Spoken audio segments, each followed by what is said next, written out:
திருச்சிற்றம்பலம். தென்னாடுடைய சிவனையை போற்றி, இந்நாட்டவருக்கும் இறைவா போற்றி. அனைவருக்கும் வணக்கம். நாம் இன்னைக்கு பார்க்கக்கூடிய பதிவு என்னன்னு பாத்துட்டீங்கன்னா, கும்ப ராசிக்கு உண்டான ஜூலை மாத பலன்கள் எப்படி இருக்கும் அப்படிங்கிறத நம்ம முழுமையா பார்க்கலாம். கும்ப ராசியின் அதிபதி சனி பகவான், விரையாதிபதியும் அவரே. இந்த மாசம் சனி வக்ரமாக போகிறார். உங்க ஜாதகத்துல ராசி அதிபதி வக்ரமாகிறது அப்படிங்கிறது கொஞ்சம் கவனமாக இருக்க வேண்டும். இதுவே உங்க ஜாதகத்துல சனி வக்ரமாக இருந்தா யோகம்.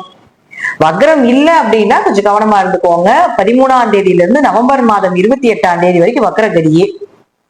இது குரு பார்வை இருக்கிறதுனால தப்பிச்சுக்கலாம், பிரச்சனை கிடையாது. உங்க ராசிக்கு இருக்கணும். அங்க ராகு இருக்கிறதுனால கொஞ்சம் கவனமா இருக்கணும். ஏன்னா உங்க ஜாதகத்துல சனி வக்ரமாக இருக்குது அப்படின்னா உங்களை சார்ந்தது, உங்களுடைய செலவுகள் சார்ந்தது, உங்களுடைய பயணங்கள் சார்ந்த, அதே போல பாத்தீங்கன்னா பெயர் புகழ் மதிப்பு, இதுல எல்லாமே பார்த்த விஷயங்கள் எல்லாமே ஒரு ஜாதகத்துல வக்ரமாக இருக்கக்கூடிய சனி பகவான் வருடத்திற்கு 3 மாதம் மட்டுமே வக்ரத்தை கொடுக்கிறார். அப்ப அதுல மட்டும்தான் அவங்க ஜெயிக்கிறாங்க. வக்ரம் இல்லாத காலகட்டங்கள்ல போராடுறாங்க அப்படிங்கறத உண்மை. இப்போ உங்க ஜாதகருக்கு உங்க வீட்டு பக்கம் இருக்கக்கூடிய ஜாதகத்துக்கிட்ட கூட ஜோதிடர்கள்கிட்ட கூட அனலைஸ் பண்ணிக்கோங்க. அடுத்தது பாருங்க, உங்களுக்கு குரு நல்லா இருக்கிற வரைக்கும் எப்படி காப்பாத்திடுவார், எப்படி பணம் வரவு, எப்படி ஜெயிக்கிறதுக்கு உண்டான வாய்ப்பு. கடின உழைப்ப போட்டாலும் அதை உழைப்புக்கு உண்டான ஊதியத்தை கொடுத்தே தீரணும். ஏன்னா இளநீசனியுடைய தாக்கத்தை கொஞ்சம் குறைத்தே தீரணும். ராகு உள்ள இருந்தாலும் இந்த 1 வருஷம் ராகுனுடைய தாக்கத்தை குரு குறைச்சே தீரணும் அப்படிங்கிறது அமைப்பு. அடுத்தது செவ்வாய், 3-10 கூடியவரான செவ்வாய் போய் உட்காரக்கூடிய இடம் அப்படின்னு பாத்தீங்கன்னா 7ஆம் இடத்துல உட்கார்றாரு. இப்போ முயற்சிகள் கை கூடுறது, தொழில் ஒரு வளர்ச்சியை கொடுக்கறது, கணவன் மனைவியா சேர்ந்த தொழில் பண்றது, பார்ட்னர் கூட தொழில் பண்றது, உங்களுடைய இளைய சகோதரர் மாமனார்கள் மூலமாக ஒரு வளர்ச்சி, இப்படிங்கிறது எல்லா விஷயங்களையும் கொடுத்தாலும் அங்க கேதுன்னு சொல்லக்கூடிய ஒரு கிரகம் இருக்கிறதால தடைகளுக்கு பின்பு இதெல்லாமே நடக்கும். ஒரு மன வழிகளுக்கு பின்பு இதெல்லாம் நடக்கும் அப்படிங்கிற அமைப்பு உண்டு. கேது ஞானத்தை கொடுப்பார். இது சார்ந்த விஷயத்துல உங்களுக்கு எதுவுமே நடக்கல அப்படின்னா ஏன் நடக்கல, எதுக்கு நடக்கல, என்ன காரணம் அப்படிங்கிற எல்லா விஷயத்தையும் கேது கொடுத்தே தீர்வார் அப்படிங்கிறது அமைப்பு உண்டு. அடுத்தது சுக்கிரன், 4க்குடையவர் 4ல், 9ஆம் அதிபதியும் 4ல், ஆட்சி பலம். நேரம் உங்களுடைய தொழில் ஸ்தானத்தை பாக்குறார். தொழில் வளர்ச்சி உண்டு. என்னதான் தொழில்காரகன் போய் கேதுவோட இருந்து தொழில கொஞ்சம் தடைகளை கொடுத்தாலும் தொழில் ஸ்தானத்தை சுக்கிரன் பார்க்கிறதுல தொழில வளர்ச்சி உண்டு. வீடு மனை சொத்துக்கள் வாங்கக்கூடிய அமைப்பு உண்டு. பூர்வீக சொத்துக்கள், அப்பா மூலமாக வரக்கூடிய சொத்துக்களுக்கு உங்களுக்கு ஒரு பகுதியோ அல்லது அதன் மூலமாக வரக்கூடிய சொத்துக்களோ கண்டிப்பாக வந்து சேரும். உயர்கல்வி படிப்பதற்குண்டான வாய்ப்புகள், நல்ல குரு அமையறது, சந்தோஷமா இருக்கிறது, மகிழ்ச்சியாக இருக்கக்கூடிய ஒரு அமைப்பு. ஏன்னா ஜென்மசனன் ரொம்ப மனவேதனையா இருக்கு. இந்த சுக்கிரன் 4ஆம் இடத்துல வந்து இருக்கும்போது கொஞ்சம் சந்தோஷங்கள் அதிகமாகும். தாய் மூலமாக, தந்தை மூலமாக உதவிகள் அதெல்லாமே கிடைக்கும். அடுத்தது புதனை பொறுத்த வரைக்கும் பாத்தீங்கன்னா 5 மற்றும் 8ஆம் அதிபதி.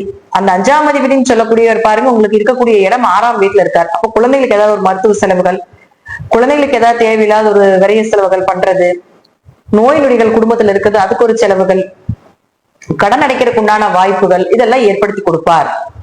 ஆனா இந்த 18ஆம் தேதிக்கு மேல புதனும் வக்ரம் ஆகிறார். 2 கிரக வக்ரம் இந்த மாதம். அப்ப புதனும் வக்ரம் ஆச்சுன்னா அவர் வந்து ஆகஸ்ட் மாசம் 11ஆம் தேதி வரைக்கும் இருக்குது.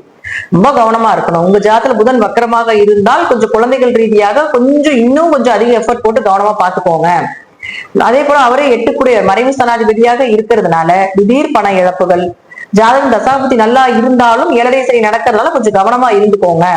திடீர் பணம் இழக்கிறது, திடீர்னு காசு வெளியே போறது, சம்பந்தமே இல்லாம ஏதாவது ஒரு வழியில ஒரு அவமானங்களை படுறது, இதெல்லாம் கொடுத்துரும். அப்ப புதன் வக்ரமாக இல்ல அப்படின்னா இன்னும் கொஞ்சம் கவனமாக இருக்க வேண்டும் இது சார்ந்த விஷயங்கள்ல. ஏன்னா இத்தனை நாள் அதாவது உங்களுடைய ஜாதகத்துக்கு 7ஆம் அதிபதியாக இருக்கக்கூடிய சூரியன் குருவோட சேர்ந்து சிவராஜ யோகமா வேலை செஞ்சுட்டு இருந்தார். இப்ப அடுத்தது வந்து உங்களுக்கு 8ஆம் இடத்துல புதனோட சேர்ந்து புதாத்திய யோகமா வேலை செய்ய போகிறார். அப்ப நீங்க ஏதாவது உங்களுக்கு வந்து கணவர் வழியில, குழந்தைகள் வழியில ஒரு நல்லது செய்யணும், குடிக்கணும், சுப நிகழ்ச்சிகள் பண்ணணும்னா ஒரு 16ஆம் தேதிக்கு முன்னாடியே செய்து கொள்வது சிறப்பு. அது உங்களுக்கு 6க்கு வந்துருவார். அப்ப அதற்கப்புறம் சுப நிகழ்ச்சிகள், திருமணம் சார்ந்த விஷயங்கள் எல்லாமே பேச்சுவார்த்தையை கொஞ்சம் குறைச்சுக்கிறது நல்லது. ஏன்னா ஏமாற்றத்தை கொடுத்துரும். உங்களுக்கு நல்ல வரனாக கொடுக்க மாட்டார். நல்ல வரன் எல்லாம் உங்களுக்கு வேணும்னா 16ஆம் தேதிக்கு முன்னாடியே கொஞ்சம் ப்ராசஸ் பண்றது நல்லது. அதற்கு மேல உங்களுக்கு சரியில்லாததா அமையும் அப்படிங்கிறது உங்களுடைய ஸ்டேட்டஸ்க்கு, உங்களுடைய இதுக்கு உண்டான விஷயங்கள் அது. அதே போல உங்களுக்கு பாருங்க, புதனும் சூரியனும் சேர்ந்து உங்களுக்கு புதாதி யோகத்தை கொடுக்குறாரு அப்படின்னா அது 6ஆம் இடத்துல போய் மறையுது. அப்போ மறைந்த புதன் 2 யோகமாக இருந்தாலும் வக்கர புதனாக இருக்குது. அப்ப சூரியன் 7ஆம் அதிபதியோட சேரும் பொழுது நீங்க ரொம்ப கவனமாக இருக்கிறது படிப்பு விஷயத்துல, படிப்பு சார்ந்த விஷயத்துல ரொம்ப கவனமா இருங்க. ஏன்னா 6ஆம் இடங்கிறது கவர்மெண்ட் எக்ஸாம். அப்ப எக்ஸாம் எழுதுறது, பணம் வாங்குறது, இப்ப 6ஆம் இடங்கிறது பாத்தீங்கன்னா உங்களுக்கு அரசு வேலைகளே சொல்லும். அப்ப அதுக்குள்ள நாங்க பணம் வாங்கி பண்ணி கொடுக்கறது இப்படிலாம் நிறைய ஏமாற்று வேலை நடக்கும் கும்பத்துக்கு. இதெல்லாம் கொஞ்சம் தவிர்த்துக் கொள்வது நல்லது, சூரியன் இந்த இடத்துல இருந்து கீழே வர்ற வரைக்கும். ஏன்னா அடுத்தது ஆட்சி பலம் பெற்று சூரியன் வரும்போது நல்லது பண்ணும். அப்ப அந்த ஒரு மாசம் கவர்மெண்ட் சார்ந்த துறை, அரசு சார்ந்த விஷயத்துல தலையிடாம இருக்கிறது நல்லது. அதே போல கணவன் மனைவிக்குள்ளே கொஞ்சம் கருத்து வேறுபாடுகள், பிரச்சனைகளோடு கொஞ்சம் பேச்சுல கவனத்தை செலுத்த வேண்டும். இப்போ இதே பாத்துட்டீங்கன்னா உங்களுக்கு சூரியன் அடுத்த மாசம் வந்ததுக்கு அப்புறம் ஆட்டோமேட்டிக்கா உங்களுக்கு கவர்மெண்ட் எக்ஸாம் நல்ல நல்ல வாய்ப்புகள் வர்றது இதெல்லாம் கிடைக்கும். இதற்கு முன்னாடி பணம் கொடுத்தோ அல்லது வேற ஏதாவது பண்ணி உங்களுக்கு ஏமாற்றுதல் நடக்கிறதுக்கு உண்டான எல்லா வாய்ப்புகளையும் இந்த சூரியன் புதனும் ஏற்படுத்தி கொடுப்பார். சோ ரொம்ப கவனமாக இருந்து செயல்படுத்தி கொள்ள வேண்டும் என்பது ஒரு சின்ன ஒரு கருத்தா வச்சுக்கோங்க. இப்போ கும்பத்தை பொறுத்த வரைக்கும் பாத்துட்டீங்கன்னா ஏழரை சனி, தசாபுத்திகள், அதே போல குரு ராகுவ பார்க்கிறது இதெல்லாம் உங்களுக்கு இருந்தாலும் கூட உங்க ஜாதக கிரக ரீதியாக, ஜாதகங்கள் ரீதியாக, தசாபுத்தி ரீதியாக ஒரு சரியில்லாத ஒரு நிலைகள் இருந்தாலும் இந்த சனி வக்கரமாக இருந்து விட்டால் உங்க ஜாதகத்துல இந்த 3 மாத காலங்கள் ஒரு ஜாக்பாட் மாதமாக நீங்க எடுத்துக்கலாம். உங்களுக்கு ஒரு பெயர் புகழ் கிடைக்கும். வக்கரம் இல்லைன்னா கொஞ்சம் கவனமாக இருந்துக்கோங்க அப்படிங்கிறது ஒரு சின்ன அட்வைஸா நம்ம எடுத்துக்கலாம். ஏன்னா உங்களை ஆளக்கூடியது சனி பகவானே. கர்மாவை கழிப்பதற்காகவே கும்பம் மறுபிறப்பெடுத்து வந்திருக்கிறது தான் உண்மை. கும்பம் அதிக கர்ம மூட்டையை வாங்கி அடுத்தவங்களுக்காக உழைச்சு கொட்டுறதுக்காக பிறந்ததுதான் கும்பம்.